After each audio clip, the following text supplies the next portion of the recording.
Caitlin Clark ang kinukonsiderang isa sa greatest players in college basketball history. Siya nga naman kasi ang NCAA Division I all-time leading scorer both sa men's and women's. Isa din siyang 3-time gold medalist sa international youth level para sa Team USA. Obviously, major impact sa paglalagay ng spotlight sa international women's basketball dahil yan sa kanyang shooting range. Natatawag pa ngang splash sister, madaling gawin ang comparison kay Steph Curry. Wala ding player na nakakapagbenta ng ticket sales gaya ni Caitlin pagdating sa women's basketball both at home and on the road. Yung mga huling laro nga ng Iowa sa NCAA Division I Women's Basketball Tournament bumasag ng ilang ratings. Kahit pa yung mga NBA games that time, tinaob nila sa viewership. Natapos man ang kanyang karera sa college nang hindi nagkakampyon, isa naman siyang 2-time unanimous winner ng National Player of the Year. Bukod din sa NCAA Division I all-time scoring record niya na halos 4,000 career points. Hawak din niya ang NCAA Tournament 3-point record. Meron din siyang 59 na 30-point games at 13 na 40-point games. Pareho yan, most by a Division I player in the past 25 seasons. May 17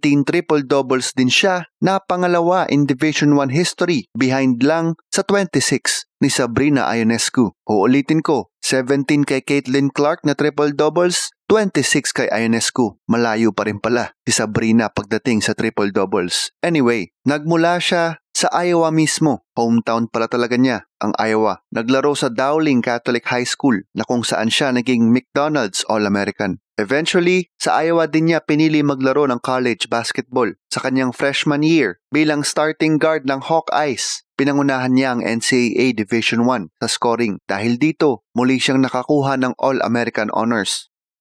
Sinundan pa yan ng unanimous first team All-American bilang sophomore. Siya rin ang naging first women's player to lead Division I in points and assists in a single season. So dito na nga din ako papunta. Hindi lang 3 ang kayang gawin ni Clark. College pa lang, across the board na siya. Sa kanyang junior year, dinala niya ang Iowa sa first national championship game nito. Muli siyang nanguna sa assists. Tapos, nag-set ng Big Ten single season marks in points and assists. Perfect season na nga sana ang kanyang senior year. At ito pakinggan, nilagpasan pa niya si LSU legend na si Pete Maravich for most career points in Division I history across men and women division. Matindi talaga ang kanyang college career. Tinalo pa nila ang LSU ni Angel Reese sa Elite 8. Ito yung team na tumalo sa kanila sa championship sa nakalipas na taon. Tapos, napigilan ang UConn ni Paige Bueckers sa semis para muling makapasok sa Women's National Championship game.